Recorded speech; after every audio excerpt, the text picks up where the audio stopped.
Njengoba i-SANDF ibungaza usuku i-United Nations International Peacemakers namhlanje emndenini eminingi lolu suku luvusa ubuhlungu njengoba abanye bebehluleka nokuyibamba inyembezi nje.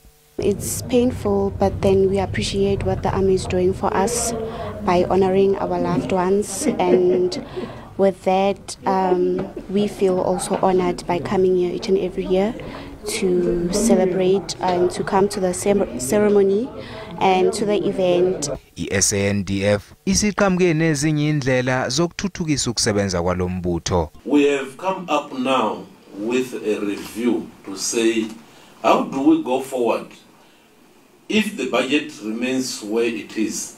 What is it that we must do differently to continue to be of service to our people?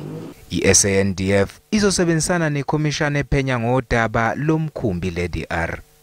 We will assist the commission in understanding exactly what happened and what we were receiving was meant for, as well as what is it that is not true.